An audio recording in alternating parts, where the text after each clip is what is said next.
Ladies and gentlemen, Andy here. I went from depressed and suicidal to living a life of abundance and joy.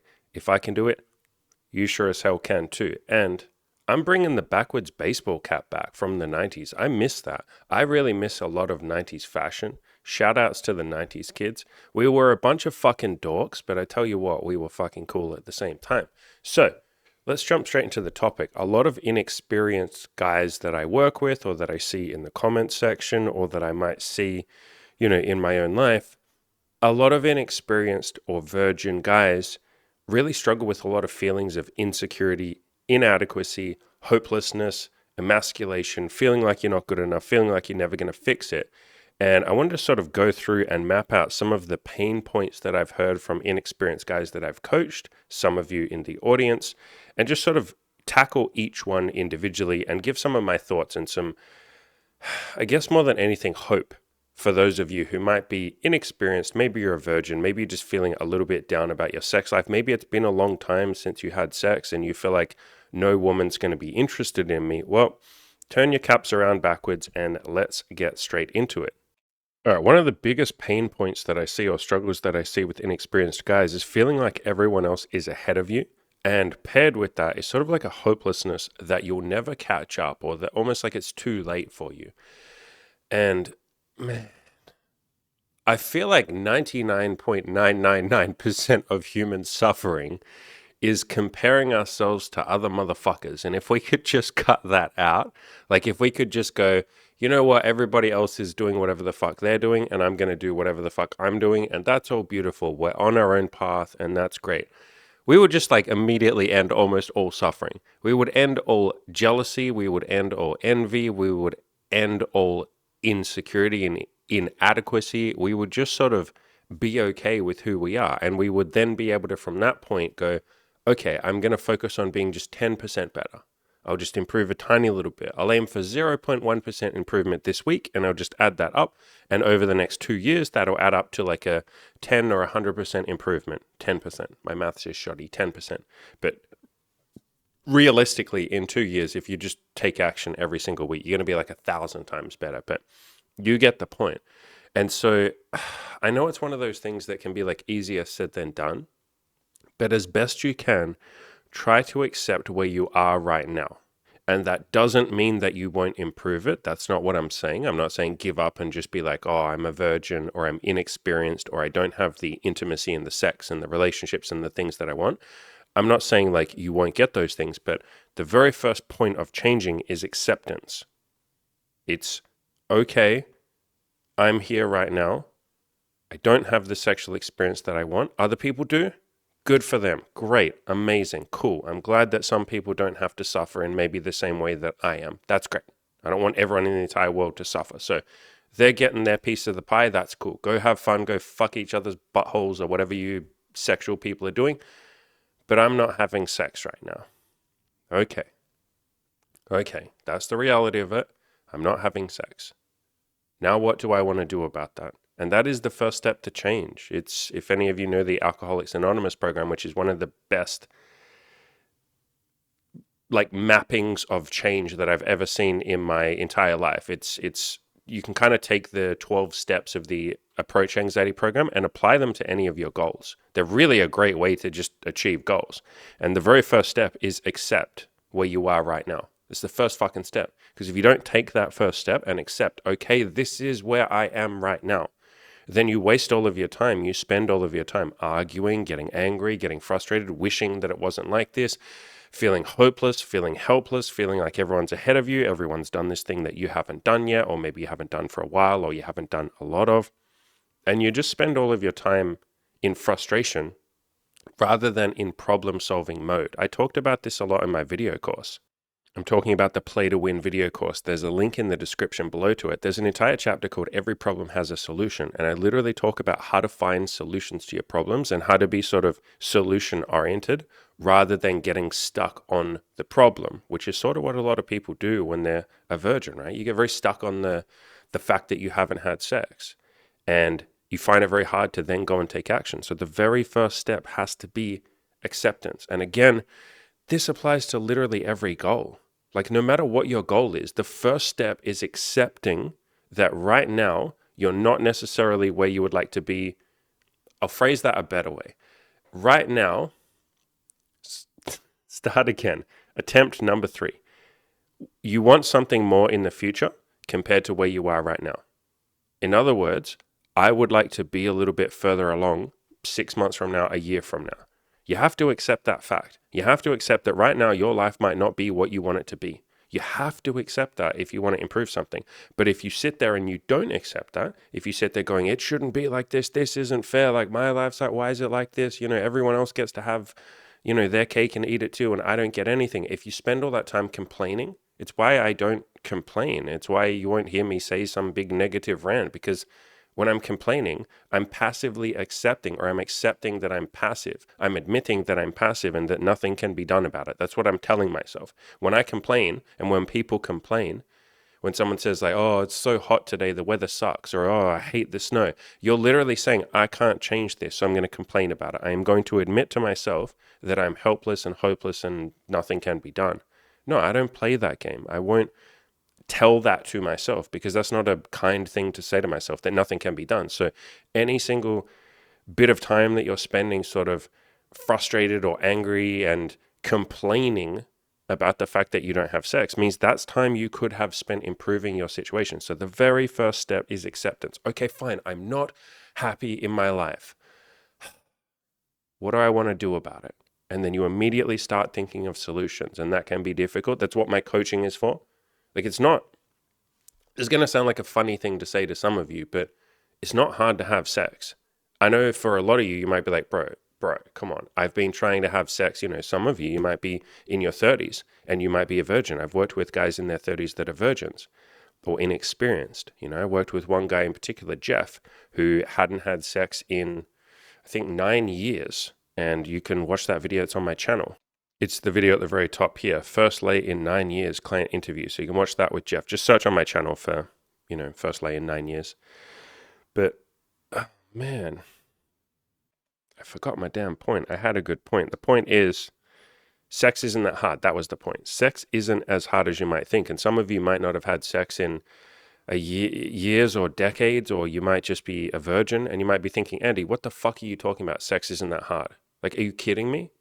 I would have had sex if it was easy. And it's like, no. There are other factors as to why you haven't had sex. And it's usually because you've been sort of getting in your own way, and you don't know that you're doing that. And that's fair enough. I've made things incredibly hard on myself, but the process of having sex is not complicated. It might be a challenge for you. It might be incredibly difficult. It might take all of the energy and willpower and motivation and all of that crap that you might have inside yourself to make it happen. But it's not complex. It's walk up to enough. It's start by accepting that this is something that you want to do, slowly improve yourself, and at the same time walk up to a bunch of women or go on dating apps, just talk to a bunch of women and say, hi, I like you. Would you like to go on a date with me? And then do that enough times until one or two of them say yes. And then you go on a date and then fumble around and do a crappy job of a date, but try your best and have a couple of dates, and then eventually say, would you like to come back to my apartment? Oh, I'd love that.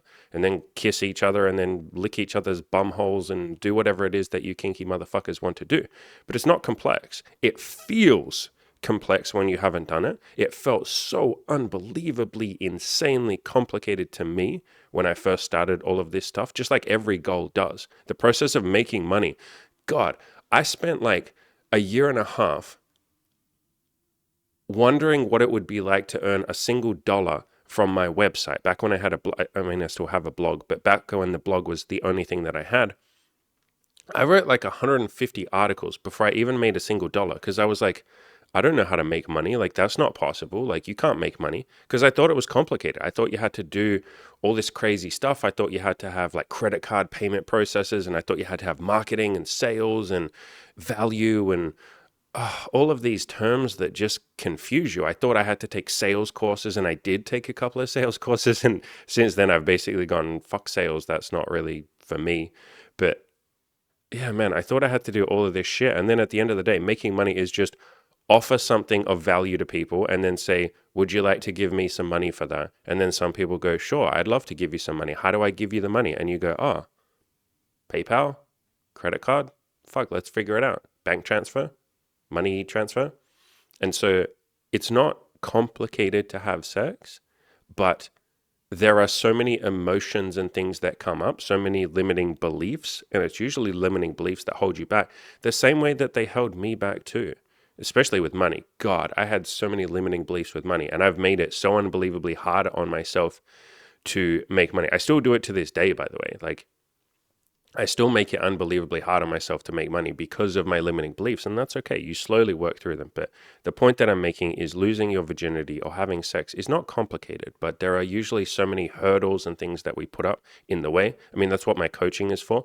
Like, by the way, almost every single virgin that we've worked with, which at this point is like, I don't know, like 20 or 30,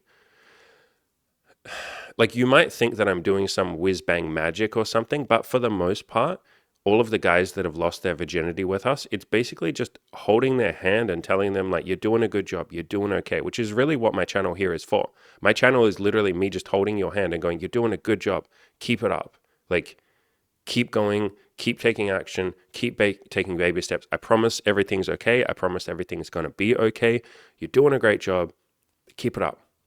We believe in you. That's like what my coaching is. We have a guy in the coaching program who just yesterday hit on his first woman ever. And he's like in his 40s. Yeah, I think he's in his 40s. He's either in his really late 30s or his 40s. I think he might be in his late 30s. I think he was like 38 or something. And he hit on his first woman ever. And all that we did to make that happen was just gently over the last 2 weeks, give him little tiny baby steps of homework. Like, go outside and just think about hitting on a woman. Go outside and give a compliment to another human being. Go outside and just start talking to some other human beings. Keep it up. Just keep doing that. And then finally yesterday, I was like, all right, dude, I think you're ready. Do you want to try hitting on a woman properly? And he was like, oh God, I'm so scared. Like, I'm not ready. And this is a guy who has so many limiting beliefs. One of his biggest ones is that he's too fat. He weighs 120 kilograms, or I think 118 kilograms, which is, what is that in pounds? 260 pounds. So he's a reasonably big boy, and he's not super tall. So, he's a big boy, got a fair bit of weight that he's losing. And he has all these limiting beliefs of like, I can't do this. I'm too fat. I can't talk to women, blah, blah, blah, blah, blah. And gave him the big motivational Andy speech, which really was just, I promise you can do this. Other guys in the coaching program have been extremely overweight and they've started talking to women. They've had sex. They've lost their virginity. I promise you can do it. And boom, he went outside and he did it. And he came back. Actually, I want to show you guys this. I made sure there's no private information on the screen. But yeah, he made this post and he's like, done. And he was so unbelievably excited in the comments. And everyone jumped in there and were like, dude, like, holy crap, bro. Like, and he posted this GIF and he's like, I feel like the Hulk right now. And yeah, everyone was like super excited for him. But the point is, that wasn't complicated, It was just walk up to a woman. All he did was walk up to a woman. Hi, I think you're cute.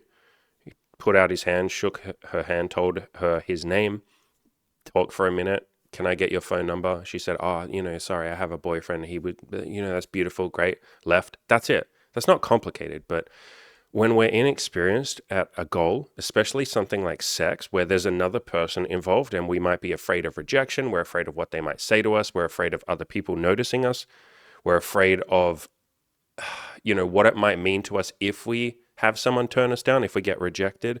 We're worried about what it already means about us, the fact that everybody else has had, or we think that everybody else on the entire planet has had sex, or a lot of other people have had sex and we haven't.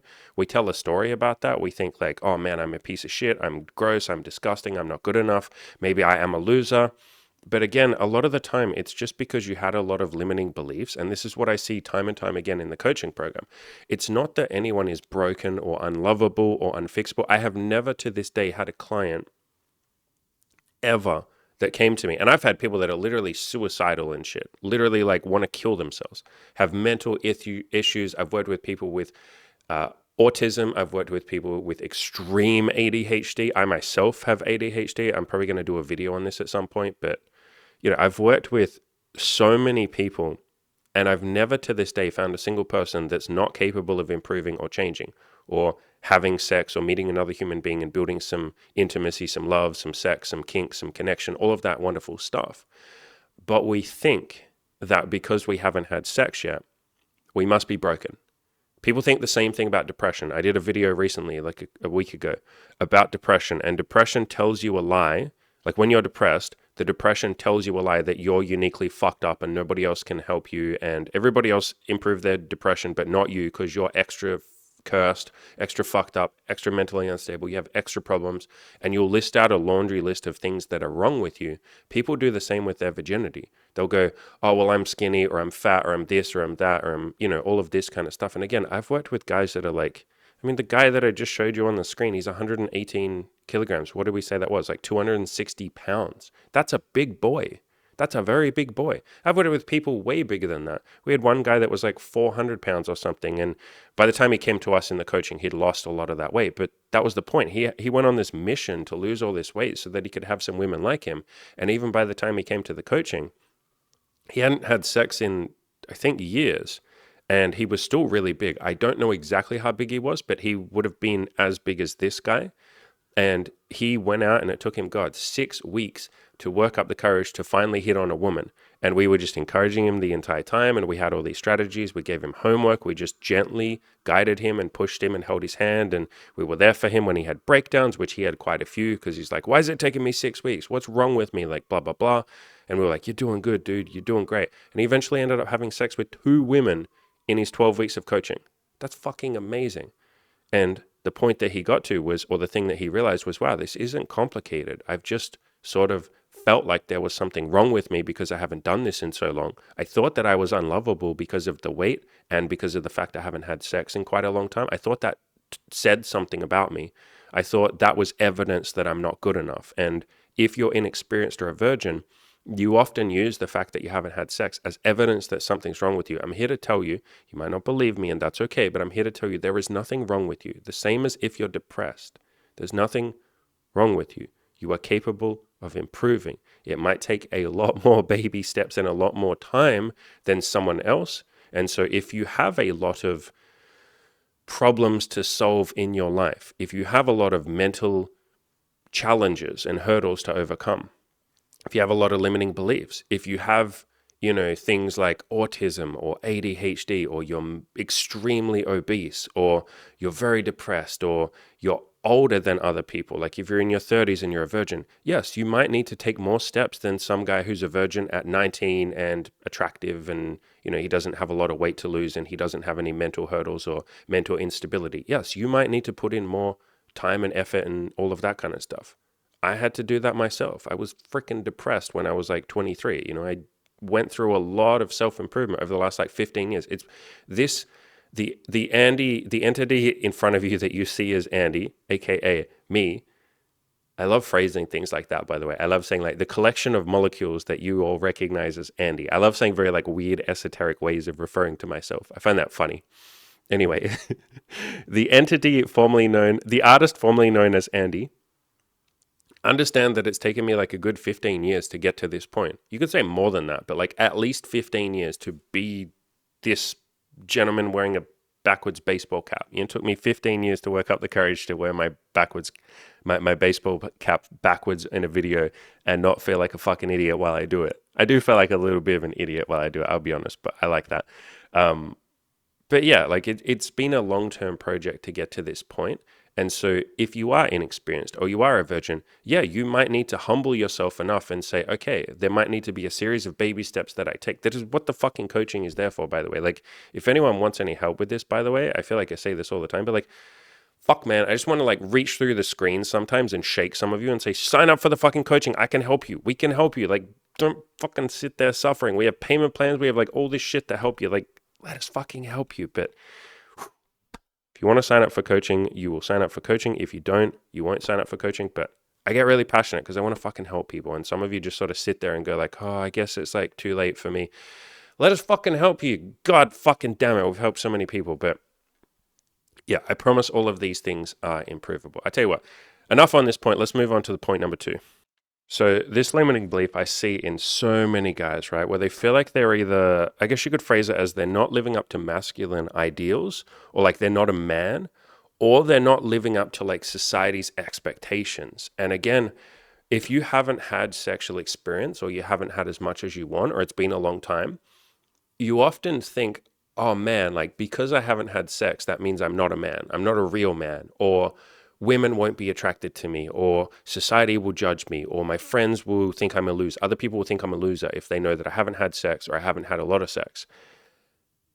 Some people will judge you. But here's something funny that you come to see when you're a content creator. You know, I have a YouTube channel, I have a Spotify, I have a blog and all of that kind of stuff. I have an email inbox that people can email me. When you put yourself out there, like I have, at this point, I've done 1,500 pieces of content. So I've really put myself out there, right? I've talked about my depression, talked about the fact that I went to jail when I was younger, when I was like 19, talked about I said depression, didn't I? I talked about like the self-improvement journey I've been on. I talk about my sex life. I talk about all the kinky stuff that I'm into, you know, freaking all sorts of shit that I put out there. I talk about honesty. I talk about vulnerability. I talk about some of my low moments that I've had and still have right now. Right now, I'm going through a lot of money stress. That's why I'm doing a lot of content where I talk about coaching to try and bring some people in so I'm not so fucking stressed about money and paying off tax debts and supporting Imogen and Cam and people like that. So I'm very honest, right, with stuff that, with everything. I'm kind of an open book. There are some things that I might not tell you, but really the only reason I don't tell you is just because I have like a billion fucking ideas for content and I just don't get around to telling you everything. I want to tell you everything. You can ask me anything. You can ask me about how much money I make, how I make them. You can ask me literally anything and I'll tell you. I don't think there's anything that I wouldn't tell you. Maybe one or two things. Anyway, so I'm an open book. And when you're that open a book and you're a content creator and you put yourself out there and you have a product that costs money and all of that kind of stuff, like when you're out there in the way that I try to be, you get a little bit of negativity, for various different things. And what I've come to see is you can be something or say something or do something, and one person will hate you for doing it. And then you can say the exact opposite thing, and another person will hate you for saying the opposite thing. And so I've come to see that, like, no matter what I say or what I do, somebody somewhere will judge me for it. And sometimes I can say the same thing and have people judge me for the exact opposite reason. I'll give you an example. I can say I've had sex with, I don't really keep track, but let's just take a guess, 200 women. That's just a guess. Might be more, might be less. That's a guess. I can say that. And then I will have someone say, wow, man, that's not many. Like, if you're giving advice to other guys to have sex, like 200 women, that's not many. Dude, there's guys on the internet, there's rock stars that have had sex with like 10,000 women. I'd need to see that before I'd believe that. That's a lot of people. But anyway. So someone will say, wow, Andy, like, why are you giving advice? That's only 200 people. That's not many at all. And then I will have someone say, wow, that's too much sex, dude. Like, that's a sin. God's angry that you had that much sex, bro. Like, that you can't respect the women if you have sex with 200 of them. What does Imogen think about that? Isn't she grossed out by the fact, don't you have STDs all over your dick from that much sex? Like, so I will say the same thing. I've had sex with, at a guess, 200 people. And someone will say, that's too many, that's disgusting. Someone will say, that's not enough, that's disgusting. And so I'll get judged for opposite things from saying the same thing.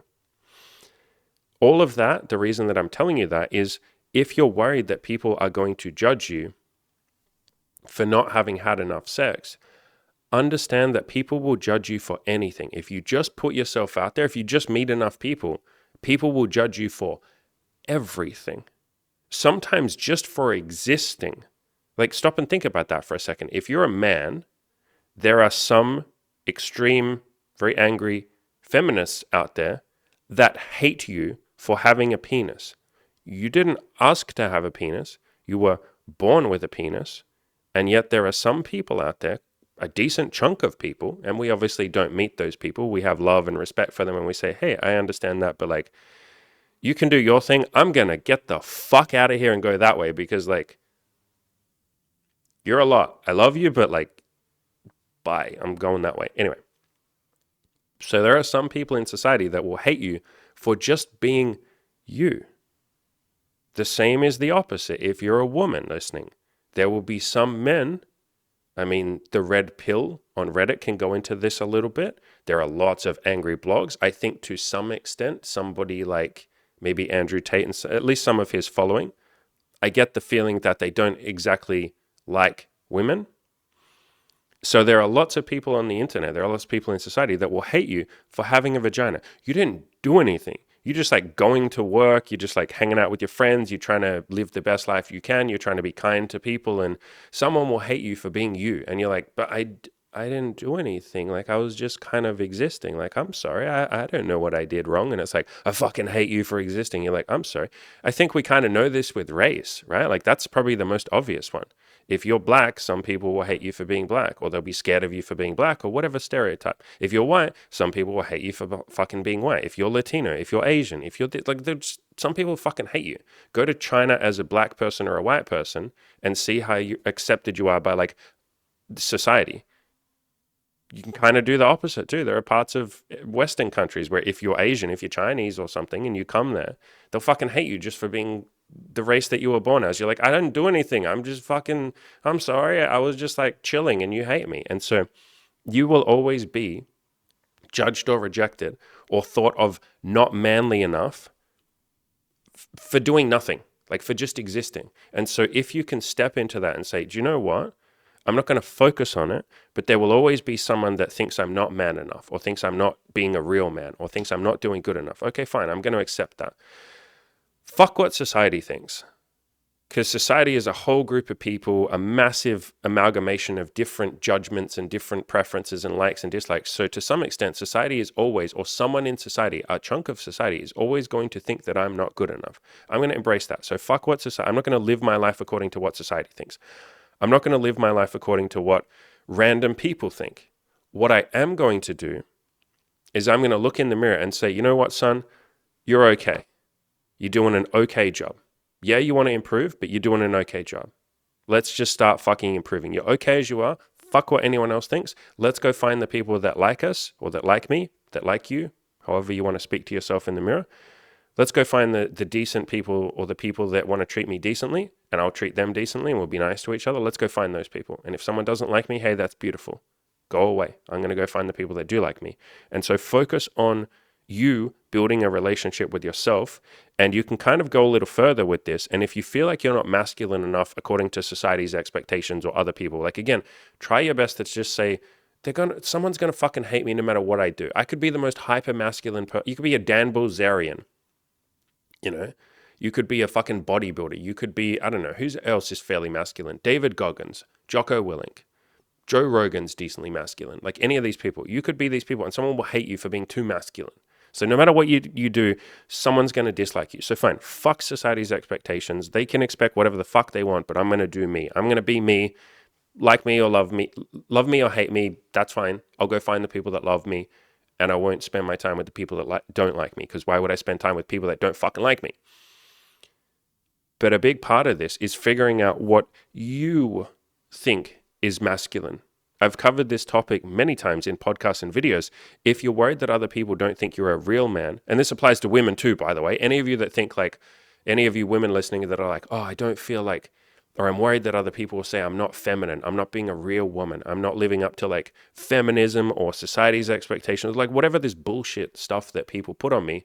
No, sit down and figure out what it means to be a woman for you and live your life according to that. This comes from, or this sort of topic is talked about in a book called How I Found Freedom in an Unfree World.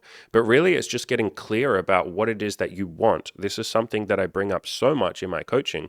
Oh my fucking God. This is like the question that we ask every single day. There's like 7 discussions in the coaching program right this second where people are like, holy shit, Andy, I love that you always say like, what do I want? And that you don't give me any shoulds. You don't say what I should do. You don't give me any rules or expectations. You just say to me, what do you want? And then you help me make that happen. If you can get very clear about what it is that you want, in other words, if you can get clear about what masculinity and manhood, or if you're a woman, femininity and womanhood, mean to you, if you can get very clear about that and then start living your life according to that, holy shit, life is so much smoother, because then you find the people that like your version of masculinity or your version of femininity.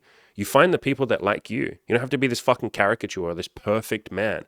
I've talked about this topic many times. I've said there is no such thing as alpha or as like a real man, because people will come to you with different expectations of masculinity. If you're in South America, for instance, most Southern American countries, you know, like Brazil, Colombia, like all those, in Chile, all those kind of places, part of their definition of masculinity is providing for a family and being extremely loyal to family, like ridiculously loyal. Like blood is thicker than water. That's like a very South American sort of cultural bedrock almost. I think a lot of their culture is built on that concept. Like you fucking are loyal to your family. You don't fuck with the family. You're loyal to the family. It's very like South American. Like go to Brazil and try and say to them, oh, like, family isn't that important. And they'll just be like, what the fuck are you saying? Like they'll get irrationally angry over that. That is what they build their culture on. But in the West, someone else might come along and say, family ain't shit. You don't like owe family anything. Like if your family isn't being good to you, cut them off. Like an alpha male just like does everything for himself and he puts himself first and he doesn't worry about family. He'll build a family and he'll look after his family if he wants to. But like if he doesn't want to, he'll get the fuck out of there. That's like sort of, or you might hear certain people in Western society speak like that. So those are two very opposite ideas of masculinity. And we could go through everything in masculinity and I could give you examples of different people telling you what a real man is like. The same thing with womanhood, by the way. Like, think about it. Conservative people will say to women, part of being a real woman is being at home, going in the kitchen, back there, you see that kitchen, going in there and baking cookies and cakes for your man. And, he comes home and you're wearing a apron and he's good job, wife, and you kiss him on the cheek and you're super happy, like traditional housewife. And then, yet in Western society, they'll say a real woman fucking has a career and doesn't get married. And if she does get married, she keeps her man on a collar and leash and she whips him. And that's a real woman. Those are like literally the opposite ideas, literally the opposite. And yet people will sit there and tell you this is how a real woman should be, or this is how a real man would be. So throw all that shit away. People are going to tell you how to live your life. It's why I sit here and say, I'm never going to tell you what to do. If you ask me for advice, then sure, I can give you some advice, but I'm still not going to tell you that you have to do it and that your life will suck if you don't. I'll give you the advice and it's up to you to follow it or not. I always want whatever you want. If you want to follow my advice, do it. If you want to not follow my advice, don't. But I will always get you to get very clear about what it is that you want, what masculinity means to you. And so what I would suggest here is, and again, do it if you want to, don't do it if you don't want to, but maybe get out a piece of paper and write down, I don't know, like 15 traits of masculinity for you. This is something that I've done with plenty of my coaching clients. I'll say, get very clear about what masculinity means to you. And for some of you, it'll be shit that's kind of the opposite of some stuff that you might have heard. Like for you, masculinity might be, I'm very generous to the people around me and I provide for other people around me. Someone else might say like, bro, that's like being whipped, dude. Like giving away your stuff is like beta male behavior. That's not masculine. It's like, fuck what someone else says. What is masculinity? And again, if you're a woman listening, what is femininity mean to you?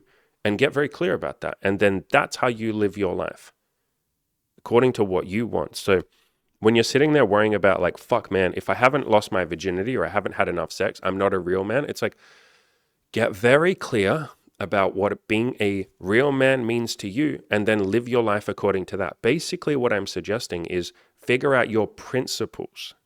Stoicism talks about this a lot. People like Harry Brown from How I Found Freedom in an Unfree World talks about this. David Hawkins talks about this. Even Byron Katie talks about this stuff a little bit. These are some of my favorite authors and favorite people. They all talk about figuring out your principles or your values, or in other words, what's important to you, what you want, and then live your life according to that. And yes, other people will say you're not being masculine or you're not being feminine or you're not being a real man or whatever. Great. They're going to say that to you no matter what you do. I'm telling you this from having met, think about how many tens of thousands of people I've had talk to me over the last 5 years. Like if you think about it, having a YouTube channel, having an email, having clients, all of that. I've had 10,000 people leave comments and emails and interact with me on forums and on Reddit and stuff like that. Like I've just had a lot of people talk to me and give me their opinions, right? That's part of what this is. It's part of what being a content creator is. If you don't like other people's opinions, this is not the thing to be doing. And so I've heard a lot of people, and I'm telling you, I will just fucking exist sometimes. I'm just going about my day existing, and someone will tell me why that's wrong. And I will say something, and one person will say, that's too much, you shouldn't have done that. And the other person will say, that's not enough, you should do more. And I'm like, if I lived my life according to what all of you tell me to do, I would just be like fucking schizophrenic. I'd be doing this, then that, then this, then that. I'd be like pulled in every direction. I'd go fucking insane. And if you try to live your life according to society's expectations of what it means to be a man, you will go insane, because there is always going to be someone that comes along and says, no, that's not good enough. And then you change and do what you think they want you to do, or they expect of you, or society expects of you. Someone else will come along and say, no, you should have done the first thing. And you're like, oh my God, I can't win. Yes, if you live your life according to what other people expect of you, you will lose. You cannot win trying to live up to other people's expectations. It's why I get very clear about this and I say, what do you want? Not what do you think Andy wants you to say to that question? What do you think other people will approve of? What do you want? And then I make that happen for you. That's literally what the coaching is. Literally, part of the screening process is people come to us and I say, what do you want? And sometimes they will give me an answer that's like, oh, here's the right answer that I think. No, don't try and impress me. There is no right answer. The only right answer is the honest answer. So what do you want? And no matter what they say, as long as it's good for other people, it's going to benefit other people around them. It's going to benefit them. Like if someone came to me and said, I want to shoot up a school. Okay, we're going to have a little conversation about that. I'm not going to facilitate that for you, but as long as it is something that benefits at least themselves, and even better if it benefits other people around them, then I help make that happen. So get very clear, what does masculinity mean to you? And if part of that means masculinity means that I have sex and lose my virginity, brilliant, beautiful. Accept that that's a goal that you want, and then we start taking some baby steps towards it. Again, that is literally what the coaching is for, to grab your hand and go, okay, let's start taking those fucking baby steps. But the first step is figuring out what you want and what your idea of masculinity is. Get very clear on that. The next thing I see in a lot of inexperienced or virgin guys is a fear of rejection. This is probably the biggest one, and I have done so much content on fear of rejection. I've talked about a rejection is not a rejection of you. She's rejecting your offer. As in, if I come up to you and say, would you like a glass of water? If you say, no, thank you, I'm already hydrated. I don't take that as a rejection. It's like, oh, they just don't want the glass of water that I was giving them. The same thing when you walk up to a woman and say, would you like to talk to me? Would you like to go on a date with me? She's saying, hey, I appreciate that offer, that glass of water, but no, thank you. Either I already have a boyfriend, so I'm already hydrated, I don't need your glass of water, or I'm just not looking for a glass of water right now. I'm not looking to go on a date with someone, or I'm just in a bad mood today. I'm busy. I have stuff to do. I don't want to talk to you. I'm not interested. It's not a personal rejection. She just doesn't want the thing that you're offering. I've also talked about a no to you is a yes to herself. You can kind of think about it like this. Let's pretend I was gay. Let's pretend a gay guy can't. So for those of you who are straight, I'll give a more general example. Let's imagine someone that you are very much not attracted to comes up to you and they say, I want to have sex with you. Would it be a kindness to yourself to just say yes and then have sex with them? If you really didn't want to, if you were like very much not attracted to them, would that be a kind thing for you to do to yourself? To go along with it, to just have sex, and the whole time you're thinking, I really don't want to do this. This is like I'm metaphorically raping myself or something. I'm just not enjoying this. Like, would that be kind? No. And so what would be the kindest thing for you to do in that moment when they come up to you, someone that you're not attracted to, and they say, would you like to have sex with me? The kindest thing that you could ever do for yourself is to say, hey, I really appreciate that, but no thank you. That's a kindness. You now get to walk away and go, hey, cool, like I just did something nice for myself. I didn't have sex with someone that I didn't want to have sex with, which again would be like a metaphorical self-rape or something. And so I've just done something nice for myself. You can kind of think of it the same way. If you walk up to a woman or you swipe right on Tinder or Hinge or Bumble or whatever, and they don't end up going on a date with you or talking to you or spending time with you or having sex with you, they have done something kind for themselves. They haven't so much said no to you. I mean, I know they have, but you can focus more on the fact that it's not about them saying no to you. It's about them saying yes to themselves and what they want and their preferences and doing a kindness for themselves. And realizing that, you can then, any woman that you walk up to and approach and she says no thank you, or maybe she's cold to you, maybe she just doesn't really give you the time of day, she kind of just ignores you, you can go, wow, that's cool that she's doing something nice for herself. I like that. I want people in society, in the world, to do nice things for themselves, because I sometimes struggle to do nice things for myself. We all do. And isn't it nice that she's doing something good for herself? I like that. I can learn from this. She's teaching me courage, the courage to say no.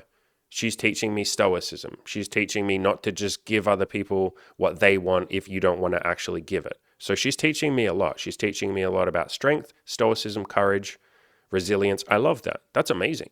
Wow. Cool. Like, I've learned from this. I've gained from her saying no. I now get the chance to go and practice my own courage and my own stoicism and my own ability to say no, because saying no is something that I'm just going to go out and say it. 99% of humans struggle to say no. I do. It's taken me like 15 years to get pretty decent at saying no. And even then, I often feel guilty, and I'll have a conversation with Cam or with Imogen about it, and I'll go, oh, I feel kind of bad about this, and we'll talk it through, and then I'll do the work on it, and I'll let go of it, and I'll go, okay, like, yeah, I'm glad I said no. So it still takes me a little bit of courage to say no. And so if you see someone else say no, wow, what a beautiful gift they have given you by setting an example, by showing you how to say no in your own life. And so if you view it like this, you no longer see rejection as this like bad thing, as this like scary thing. You know, if someone doesn't want to date you or talk to you or sleep with you, you're like, wow, this is beautiful. Like, thank you for teaching me courage and stoicism. I talked about this in my Play to Win video course. Again, link in the description below to that. You can pay whatever you would like for that, even if that's just $1. I'd love more money than $1, but if you only want to pay $1, beautiful. Grab the video course. There's a chapter called Everything That Happens to Me is Good. And when you can find the silver lining in everything, find the hidden good in everything, like I said, you can have someone say, no, thank you. I don't want to date you. I don't want to talk to you. I'm not interested. And you can see the good in that. You can be like, wow, this is beautiful. They're teaching me boundaries. And then, man, the process of talking to women and losing your virginity or just having more sex becomes this like fun playground where no matter what happens, something beautiful will come from it. You know, someone could walk up to you and you could walk up to someone and they go, fuck off, you know, don't fucking talk to me, which I promise you basically never happens, but they could.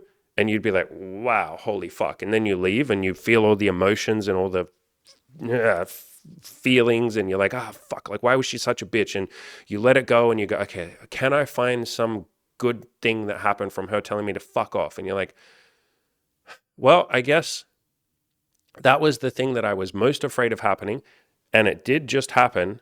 And you look down at your body and you're like, well, I guess I'm still in one piece. I mean, other than the emotions and the thoughts that are in my head right now, am I actually okay? I just got told to fuck off, which was the thing that I'm the most terrified of. Am I still okay? And you're like, I guess I am okay.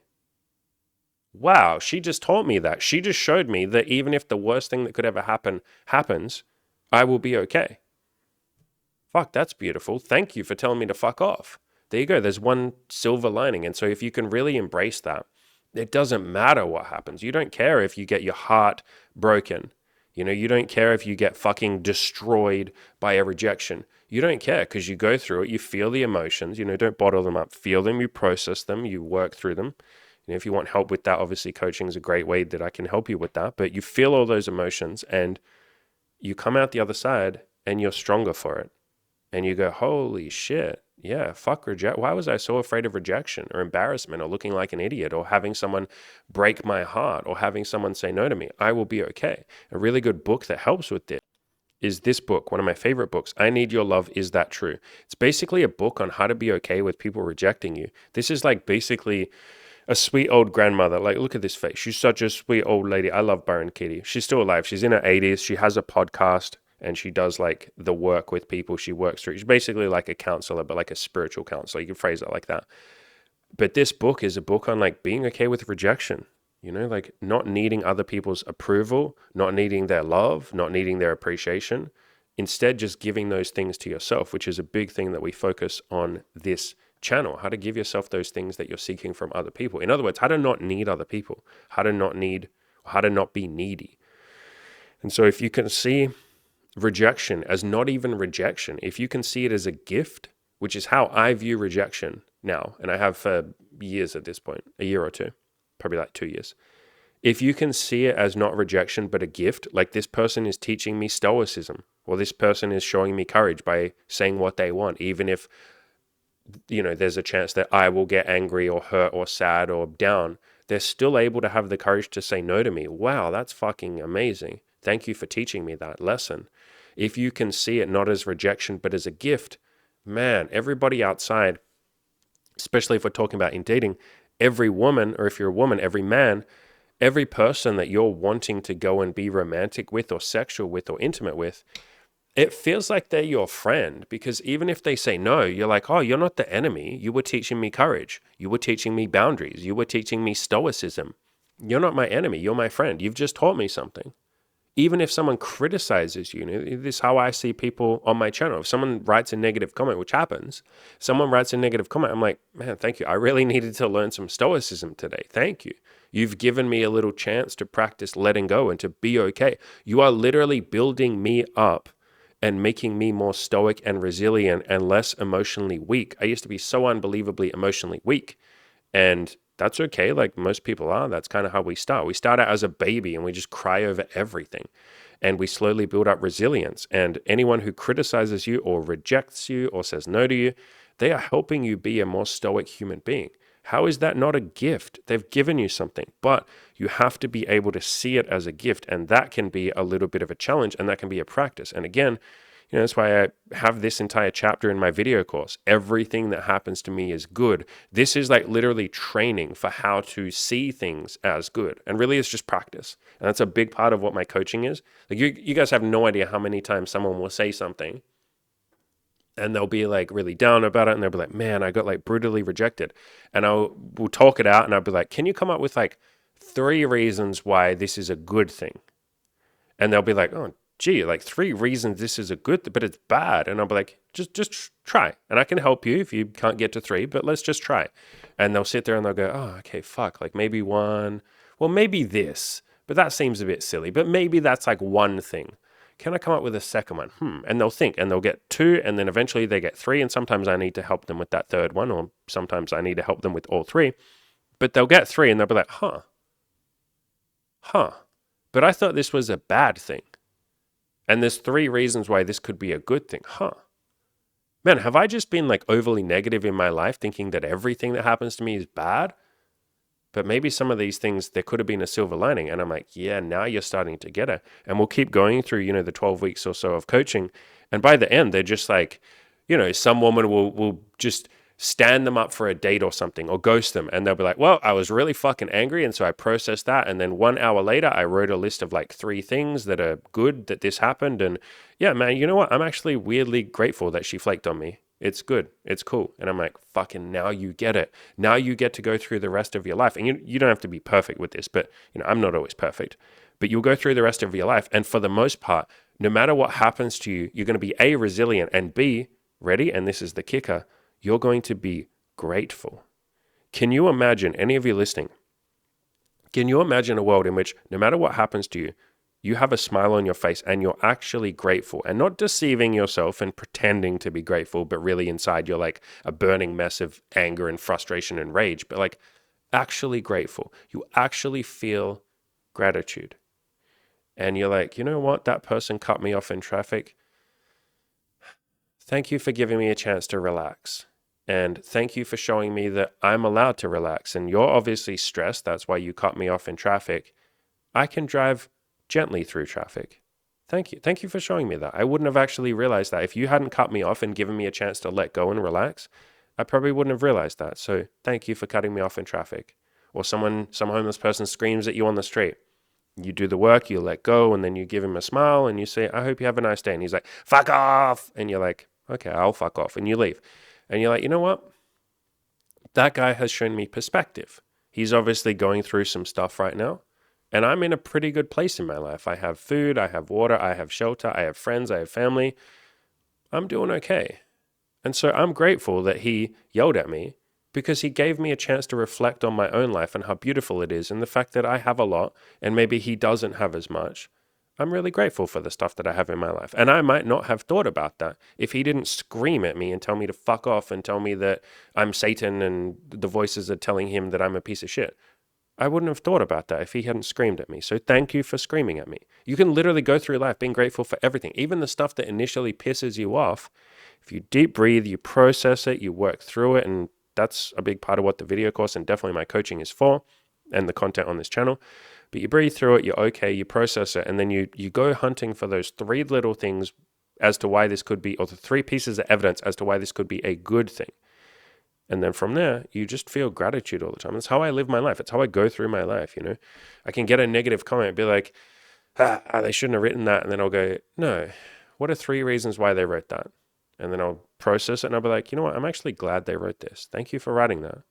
Thank you for keeping me humble. That's probably the biggest takeaway I get from when someone leaves me a negative comment. My ego wants to be like, how dare this person argue with me or write this? And then I bring myself back down to reality and I humble myself. And then I go, you know what? This person is teaching me not to get a big fucking ego. The negative comments keep me humble. I'm grateful for that. Thank you. Keep them coming. Keep telling me that whatever it is that you want to tell me. If I feel like I don't want you to tell me that, that's a big, like if I feel like I don't want negative comments, that's a big red flag to me. Well, that tells me that there's still some processing and some gratitude to be found. And can I come up with some reasons why I want negative comments? So yeah, you can kind of do the same with rejection. And this can take time. This can be a habit that you build. You know, I wouldn't expect yourself to go out tomorrow and just be like, you know what, I can't wait to get rejected. But it's just something that comes with practice. There's a thing that I've seen a lot of like pickup artists. And if you don't know what a pickup artist is, it's basically someone who just helps you go and approach women and talk to women and hit on women. But I see this a lot with a lot of pickup artists where they're like, okay, your mission in the first week or the first month is I want you to go out and get rejected. They do this in sales too. They say, go and get 100 rejections. And the person is like, wait, don't I not want rejections? And it's like, no, you want rejections because we're trying to show you that nothing bad happens if you get rejected. We're trying to gently let go of that fear of rejection. And the only way to do that is to get rejected. And so that is a really beautiful strategy. If any of you want to do that, what if you go out and say, you know what, I want 20 women to say no to me. You know, I want 20 women to just say, I have a boyfriend, or like, no, thank you, or hey, that's really sweet, but I'm not interested. I want 20 women to say that to me. So let me go and approach, I don't know, you probably have to talk to 30 women. And 20 of them will say, no, thank you, I'm not interested, blah, blah, blah, blah, blah. A couple, you will accidentally get a few women give you their phone number, and you'll be like, what the fuck? Like, I accidentally got some phone numbers. So, you know, there's something beautiful that'll happen. But go out deliberately seeking no's so that you can show yourself nothing bad happens. The same thing as if you're starting a business. You know, ask a bunch of people, ask your friends and family, ask random strangers on the street, hi, would you like to buy my jewelry that I made? Or would you like to, you know, let me take a photo of you for $10? Whatever business that you're starting, and have a bunch of them say, no, thank you. So you can go, okay, nothing bad happens if they say no. The world doesn't fall apart around me. So if you want to get over your fear of rejection, that's probably the easiest way. Go get rejected. It's why I say play the numbers game. It's why when someone is sitting there, you know, like the guy that I showed you on screen, the coaching client who's in the program right now, who's, you know, 118 kilograms, 260 pounds, terrified of rejection. It's why we encouraged him and said, just go start talking to women, because he was so fucking afraid that like, I'm too fat, they're all going to reject me. And I was like, good. Go fucking talk to some of them and have some of them say, no, thank you. Some of them might, I mean, no woman's ever really going to say this, but some of them, yeah, I don't think this would ever happen, but someone might say, I'm not going to sleep with you because you're too fat. Someone might say that to you. I really don't expect that, especially not on the street, but that might happen because that's your biggest fear, that you're too heavy right now, you're too fat. And for some of you, your biggest fear might be like, I'm inexperienced, so they're going to reject me for my lack of experience. Good, go make that happen. Go have that happen. And I've worked with clients, probably the best example is Ed, who was a 31-year-old virgin when he first came to the program. He's now one of the coaches in the program, so that man has come a hell of a long way. And when he first came to me, he was terrified that women were going to reject him for his lack of experience. And guess what happened? He was very honest, because I encouraged that. I said, just tell these women, like, you're 31, you're a virgin, you have erectile dysfunction, all of this kind of stuff. Like, you really you got a lot going on, I would just be honest with the women, bro, and embrace it in a masculine positive way. Like say, hey, I'm inexperienced, I'm a virgin. I have, sometimes I struggle to get it up, but I don't have a lot of experience, obviously, but I'm super excited to learn. I'm super excited to grow. Like, do you want to learn each other's bodies with me? Do you want to like get some experience together? Do you want to try some kinky stuff? Like, do you want to do this with me? Like, have it in a very positive way. Don't just be like, oh, I'm a virgin and like, you're probably going to reject me. Like, no, be positive and excited about it because, that helps other people be excited to do it with you. But he was very honest. And there was, I think, 2 women that were like, I really respect your honesty. This is amazing, but I'm probably looking for a guy that's a little more experienced just because, I'm submissive. I don't like to take the lead. I'm just looking for a guy that's more experienced. And he was like, great, sweet. So that's them literally rejecting him for his lack of experience, literally saying, no, because you don't have experience, I'm not going to sleep with you. Literally the thing that he was the most terrified of. And guess what? Nothing bad happened because it wasn't a rejection of him. It was just, that's not what I'm looking for. Good luck. I hope you find what you're looking for. And he was that honest with every woman. And there were 2 women, one in particular, who was like, and this blew his fucking mind. But I told him this might happen beforehand, but this blew his mind anyway. And this might blow some of your minds. And I've actually had several clients had this exact thing happen. You might tell a bunch of women, look, I'm a virgin or I'm inexperienced, but I'm super excited to learn. I'm like, there's like a whole world of sex that I want to explore. Like, man, I'm like a little kid at Disneyland. Like, you don't understand how excited I am to do this. There will be some women who say, oh my God, I love that. I'm actually more attracted to you because you just said that.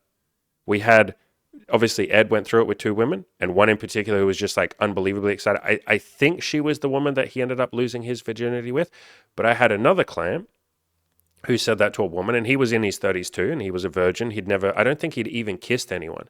And he told that to a woman and she kind of, this might sound funny to some of you because you've likely built up a story of being a virgin or being inexperienced means I'm a loser and no woman would be attracted to me.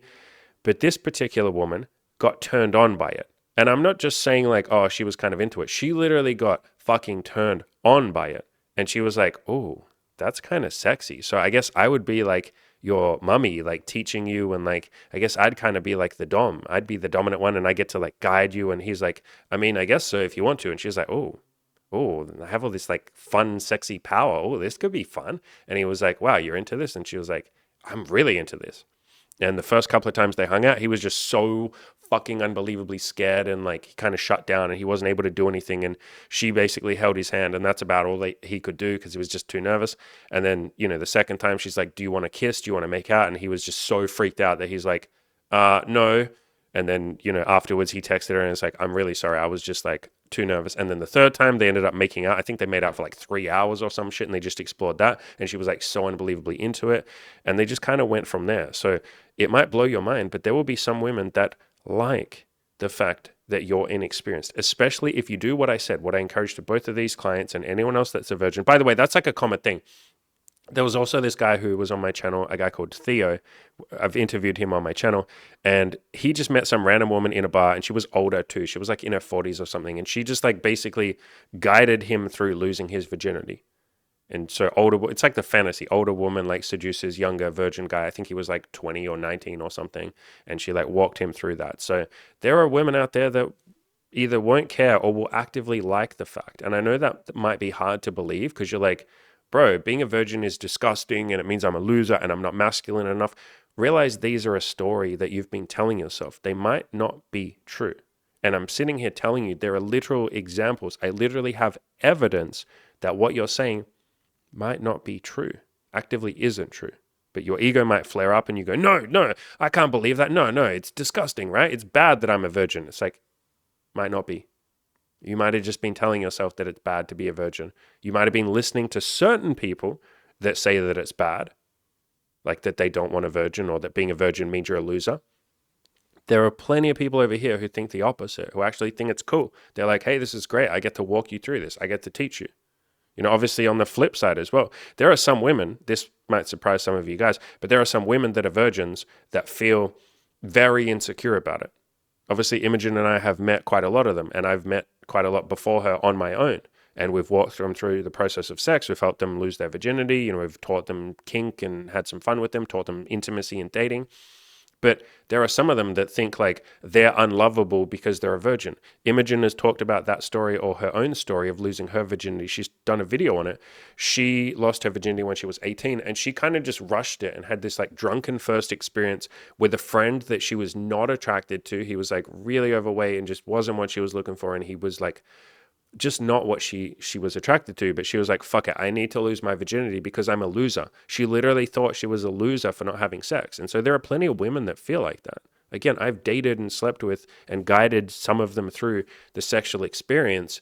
And some of them have literally said, are you sure you don't like think less of me because I'm a virgin? Are you sure that like I'm not unattractive to you because I'm a virgin and I don't know how to give a blowjob? I don't know how to have sex. I don't know how to be good. And I'm like, no, if anything, this is fun. Like I like coaching people. I really like the idea of like picking someone up, or not picking them up, but like taking them from that first initial stage of I've never done this, I'm scared, I'm terrified, I don't know what I'm doing, and just slowly baby stepping them through and showing them like, hey, this can be fun, this can be a beautiful experience. You can give yourself permission to suck. I say that to every inexperienced woman, by the way. I'm like, what if you just gave yourself permission to suck? And they're like, huh, am I allowed to do that? And it's like, well, yeah, you're not going to be good. You've never done this before. How would you not suck? And they're like, oh, yeah, I guess that makes sense. And I'm like, yeah, so just fucking do a bad job. That's fine. Like you'll get better. Progress, not improvement. Progress, not perfection. I basically coach people. Like that's part of the reason why I love coaching so much, because you get to take someone. It's part of the reason why I love working with virgin or inexperienced guys so much. You get to take them from that initial stage of like, I can't do this, I'm not good enough, I'm a loser, I'm a failure, and gently guide them through. It's like why I've enjoyed working with depressed and suicidal people, or people with autism, or people who feel like the underdog and they feel like they're not good enough. I really like working with people like that because I get to take them from that initial step and just baby step them through. And then they get to do amazing shit. And they're like, oh my God, I literally didn't think I could do any of this. And all I had to do was just take baby steps and just not quit. That was it. Yeah, that's all success is. Showing up, taking a little step every day, and just doing that for long enough until you succeed. I tell you what, ladies and gentlemen, I have another 6 pain points, and we've only worked through the first 3. You can tell I get really passionate about this topic because I've worked with so many inexperienced and virgin and just insecure people, and I get really excited about these topics. But I think we will cut this off, and maybe I'll make this a 3-part series, and I'll go through the rest of them in a future video. Yeah, let's do that. Obviously, if you want any more help with this, I would fucking love to work with you if you can't tell. Please don't sit there and just think like, it's too late for me, or I'm a virgin, or I'm inexperienced, or no woman will like me, or Andy can't help me, Andy and the other coaches can't help me, or, you know, I'm too fucked up. I've worked with so many people who are exactly in that situation. Ed being probably the biggest example. Ravi is another good example. You know, here's Ed at the top here. So you can go and watch that interview with him if you want to. That's on my channel. Just search for Ed on my channel. And then I even had him back on the channel as well a second time. So like 2 years later, we did that a year ago. We could probably even do a 3rd part soon. But yeah, look at these pictures on screen. So these are him now. You know, look at him on the right. He has abs now. On the left, he's taking a photo with like a model, like a woman. He's just come such a long way. Like he didn't have abs. He didn't have a body when he first started working with me, obviously. And there's no way he was going to do modeling photo shoots with women. But Ed has come like such a long way. And remembering that he was a virgin, he was the guy with extreme erectile dysfunction and all of that. And another really good one to watch on my channel is Ravi. You know, here he is on the left. You can see like big fat face on the left, and then on the right, look at that handsome motherfucker. And he's gone on to build his own business. Like, yeah, dude. Like Ravi is an absolute inspiration. And when he came to us, he was 29 and a virgin, and he was like super depressed. He was very angry at women, very hateful towards himself. He thought that he was unlovable. He thought that being Indian, you know, all the stereotypes that can come with that. He thought that that meant no woman would be interested in him, that he was unlovable. He was like I said, 29. So he thought it was too late for him. He had a lot of weight to lose as well. He lost a ton of weight in the coaching program. I think he lost, I don't even know. I think it was something insane, actually. I think it was like 80 pounds or something. It was like a fuckload of weight.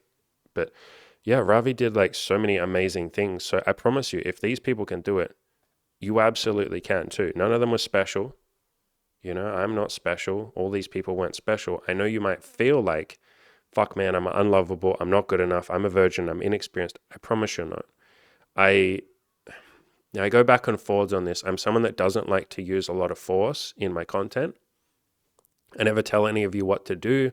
I try not to make the mentions of coaching like too aggressive, so to speak. I try not to use like fear of missing out on you. I try not to use like psychological tricks, but there's no way to say this other than just please don't sit there and feel unlovable or unworthy. I know the coaching costs a lot of money. That's why we have payment plans. If you can pay $500 a month, you are eligible for the payment plan. But please don't sit there and feel like, oh, I'm not lovable, I'm not worthy, or now's not the right time, or it's too late for me, or I need to get some money together, or I should wait till it's summer, or I should, excuse. Please just sign up for the fucking coaching. I really want to help you. Everyone in the coaching program wants to help you. All of the other guys in the coaching program who've lost their virginity want to help you. That's part of coaching. You get access to our members only little community in Discord. So you can literally talk to Ed and Ravi. Ed's one of the coaches in the program as well, by the way. You get access to him. But you can talk to Ravi and Theo, and I won't say some of the other names because they want to be anonymous, but some of the other people, you'll see their name if you sign up for coaching. You can talk to all of them and be like, holy shit, you're that guy that Andy mentioned in a video. You're the dude that was like ultra obese and you took 6 weeks to even do your first approach, and then you had sex with 2 women in your 12 weeks. Like, holy fuck, that was you. How did you do that? And that was 2 years ago. So the guy has even more advice to give now. Or you talk to Ed and be like, dude, you're the guy that had erectile dysfunction and you were 31 and you lost it. How the fuck did you do that? And now you have abs, and now you've had sex with, I think last year he went on like 60 dates or something and had sex with like 30 women or something insane. And now he's past that phase and he's starting to talk about relationships and, maybe not settling down, but like building a relationship with someone because he ultimately wants monogamy and a family and he's moving in that direction. Like, you get to talk to that person and that person coaches you and gives you advice for free, by the way. Like, they're not benefiting from it. Like the people in the Discord, they're, just helping you out of the goodness of their heart. So please don't sit there and feel like you can't change. Please don't sit there and feel like it's too late for you or everyone else is ahead of you or you're a burden or women wouldn't be attracted to you. I'm telling you, we've had women that are literally attracted to guys for their inexperience. Like, they literally almost fetishize it. They like it. I promise you there are women out there that either won't care that you're a virgin or will actively like it. And it's just a mission for them to find you. So I would love to coach you. Can't be any more persuasive than that. Please don't sit there and feel like you're a fucking loser. Just, for God's sakes, like, hit me up for the coaching. Like, we'll sit down, make sure you're a good fit. Like I said, we have payment plans. We'll do whatever it takes to make it work. There are so many guys in the group that have taken out bank loans, that have just saved together money, that have said, Andy, can we find some way to make this work? Like I said, as long as you can make $500 a month or pay $500 a month, even if you have to get a weekend job fucking in a bar. We've had guys that do that. So do whatever it takes to make it work. I promise you that you are allowed to lose your virginity no matter where you're at. If all of these beautiful people can do it, I promise you sure as hell can too.